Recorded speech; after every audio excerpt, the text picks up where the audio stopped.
So, welcome to Jumbo IS and welcome to our lecture series called Daily News in Shorts. In this lecture series, we cover that day's newspaper in a very short span of time within 20 minutes. So, in today's newspaper, that is July 22nd, 2024's newspaper, here are the important topics that were covered. Today's newspaper was not that hefty as far as current affairs are concerned. There were just three important topics from today's newspaper. So, only three news items were of concern for us, and we are going to cover those three items. Number one is predicting rogue waves using AI, artificial intelligence. Rogue waves, what are rogue waves? We'll discuss that, and how can we predict these rogue waves that appear in sea through AI. All right. Recently, International Court of Justice has given its ruling on Israel's occupation of West Bank and East Jerusalem. All right. And they say that International Court of Justice says that Israel has illegally occupied these territories. So we'll talk about this news, their ruling in brief, and we'll talk about ICJ in detail. Then today, parliamentary budget session started. Okay, so we'll talk about parliamentary sessions in India. What are parliamentary sessions? Who calls parliamentary sessions? Who has the ability to end a parliamentary session? Because today only budget session started. So we'll talk about these three news items. All right. So without further ado, without further delay, let's start with news item number one, that is predicting rogue waves using artificial intelligence. So what was basically in the news? Using billions of data points collected by a network of 172 ocean buoys. So what are ocean buoys? Ocean buoys are floating scientific instruments. Floating scientific instruments that measure attributes of oceans. Okay, sea temperature, sea pressure, and all that stuff. So floating scientific instruments are known as buoys. So using data from 172 ocean buoys across the world, University of Maryland mathematicians Thomas Bryoung and Balakumar Balachandran have trained an artificial intelligence program to distinguish wave patterns that preceded rogue waves up to 5 minutes in advance. Now basically, I'll explain to you in brief right now and in detail afterwards what are rogue waves. So generally waves are quite gentle in the ocean. Okay, but rogue waves are very strong monster waves, very big monster waves, and no one knows why do they form. Okay, no one knows their cause, no one can predict them. Generally, if winds are blowing strong, then you can say that waves would be strong as well.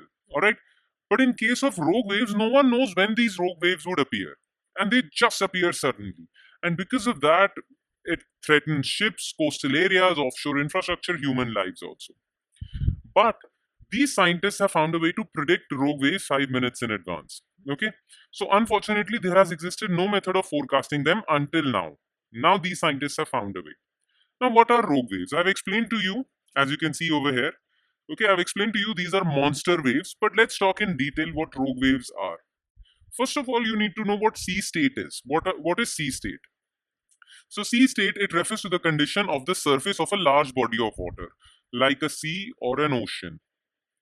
So, condition of the surface of a sea or an ocean at a certain location at a certain point of time. Okay, that is known as sea state.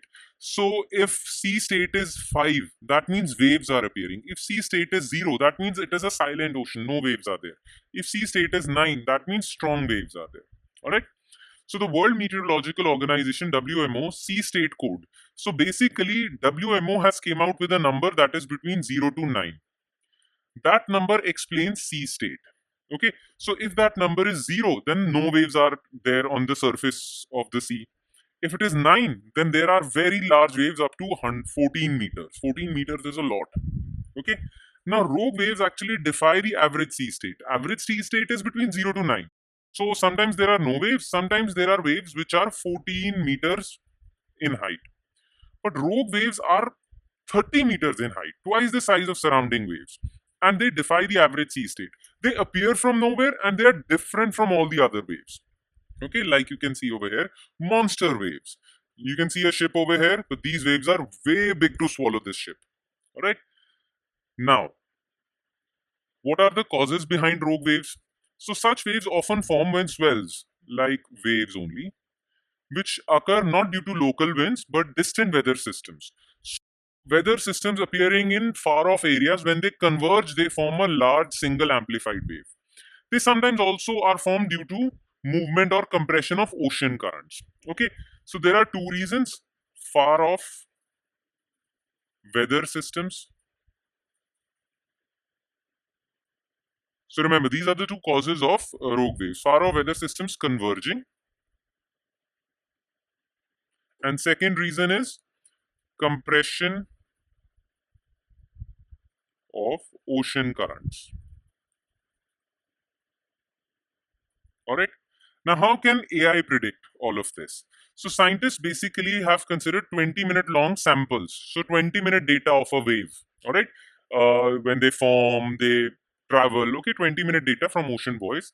These rogue wave samples were then compared to other samples which did not have rogue waves. So, there were wave samples. Okay, wave data. Some wave sample data was of rogue waves and some of non-rogue waves. And then all these data points were to an AI program, and the AI program was trained to distinguish between them.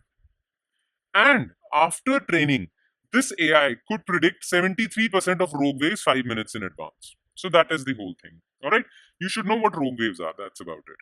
Now let's move on to second news item, which is ICJ, International Court of Justice. Okay, ICJ, it is a UN body.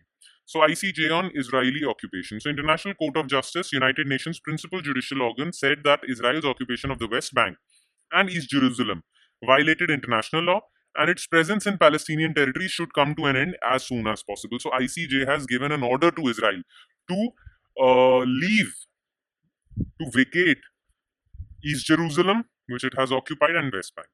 Israel had occupied West Bank and East Jerusalem in 1967, Six-Day War. Okay, so there was a war, Six-Day War, which under which all the surrounding Islamic countries attacked on Israel, and Israel defeated them all and occupied their territories. Before the Six-Day War, West Bank and East Jerusalem were under Jordan, under the control of Jordan. Okay, now what is the international law related to occupation? How can they say that Israel has occupied these territories? As you can see, this is Jordan, and Jordan used to occupy West Bank. Okay, now Israel does. So, Article 42 of the 1907 Hague Conventions defines occupation. It says that when a territory is considered occupied when it is actually placed under the authority of a hostile army. In this case, Israel. Once a territory has been seized, the occupying power has certain obligations vis-a-vis the persons within the occupied territory. If you have occupied that territory, then you have to follow certain rules and regulations, and these rules and regulations are mentioned in the same Hague Convention and Geneva Convention. The rules and regulations are that you have to provide food and shelter and medical care to the occupied population. You should not forcefully transfer the civilian population there. You should not use threat or force over there. An International Court of Justice has said that you have done precisely that. You have blocked their food and medical shelter. You have forcefully transferred civilian population in West Bank. You have used threat or force. Okay, so you have occupied this territory illegally. All right. Now let's talk a bit about International Court of Justice. This is International Court of Justice building. This is known as Peace Palace, and it is in Hague, Netherlands. So ICJ was established in 1945 by the United Nations Charter and started working in April 1946. Its headquarters are at Peace Palace, Hague, Netherlands. The court is composed of 15 judges, and these judges are appointed from different countries of the world for a period of 9 years. So a judge's tenure is 9 years. And these judges are elected by United Nations General Assembly and United Nations Security Council. All the members of these bodies vote. Now, United Nations has 6 principal organs like General Assembly, Security Council, Secretariat, and so on and so forth. So it has in total 6 principal organs. Of these 6 principal organs, one of them is ICJ. Now, except ICJ, all the other 5 principal organs have their headquarters at New York. ICJ has its headquarters at Peace Palace, Hague. Okay, ICJ is assisted by a registry, and the official languages at ICJ are English and French. So remember this, French is also an official language at ICJ. Okay, now let's move on to third news item, which is parliamentary sessions in India. So parliamentary budget session began today with the ruling party tasting coalition politics for the first time in 10 years. Yeah, we all know that it is for the first time in 10 years that the ruling party BJP will face coalition politics. Union budget for this fiscal 2024-25 is the main agenda for this session. In fact, this session is being called to discuss budget, full budget, because this year's budget was not presented fully. Actually, this year's budget was presented 1st February, but that was interim budget because of the elections. But now elections are over and the new government is fully in control, so they are passing full-fledged budget. Okay. Now let's talk about what is mentioned in our constitution as far as parliamentary sessions are concerned. So Article 85 clearly mentions all the provisions related to our parliament. Okay. It says that the president has the power to summon the house, that all the members of the parliament should meet, that session should start, and has the power to prorogue the house. Prorogue means end the session. So the power lies with the president. President can summon the house, that now you should meet. President can prorogue both houses of the parliament. Obviously, president is just a titular head. Basically, president is bound by the aid and advice of Council of Ministers, that is the central government, Council of Ministers of central government. So president does what the Council of Ministers of the central government say to him. Okay, but the sessions are called in the name of the president. But actually, which body is taking the decisions with respect to whether to call or to end the session? Well, that is Cabinet Committee on Parliamentary Affairs. Okay, so Cabinet Committee on Parliamentary Affairs contains various cabinet ministers who take the call on parliamentary affairs. Okay, they tell the president to summon or prorogue the house. Okay, the constitution does not provide for a fixed parliamentary calendar. The constitution does not provide when should a session be called. The constitution only mentions one essential condition, that the gap between two sessions of the parliament cannot exceed 6 months. That means parliament should be summoned at least twice a year. Okay, 6 months should not pass between two sessions. Okay, that is what the constitution says. That's it. Constitution does not mention anything else. But generally in India there are 3 sessions. Okay, one is the budget session, which is called in February and ends in April. Okay, Feb to April or May sometimes. Then there is monsoon session, generally in July, 3-week session. Then there is winter session, which is called in November, December. 3 sessions are called, but this is not mentioned in our constitution. This is just parliamentary convention. Now, this year's monsoon session is being called budget session because in this year, budget is going to be presented in monsoon session. All right. The decision is taken by Cabinet Committee on Parliamentary Affairs, which is formalized by the President. All right. Now, there are a few important terms with respect to our Parliament you should know. What is adjournment? It terminates the sitting of the House, which meets again at the time appointed for the next sitting. So basically, let's suppose today's session started at 9 o'clock and at 5 o'clock everything got over. So the Speaker of the House or the Chairman of Rajya Sabha would adjourn the House and would mention that we will meet tomorrow or day after tomorrow or 3 days after that. Okay, that is known as adjournment.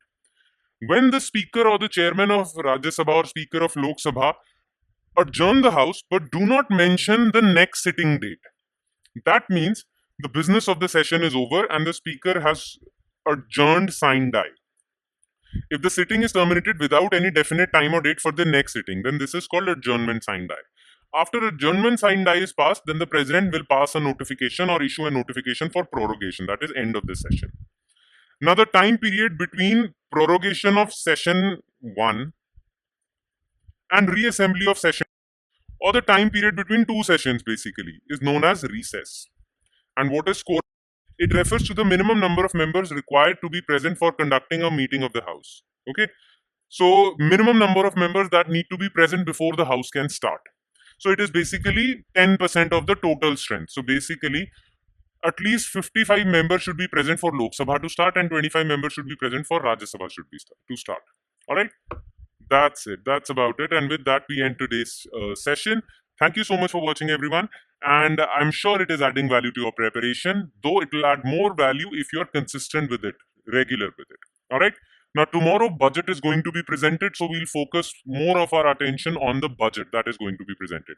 So, you might not get this lecture, daily news in short lecture tomorrow, because our entire energies would be dedicated towards discussing this year's budget. All right? Okay. I'll see you next. Thank you, everyone.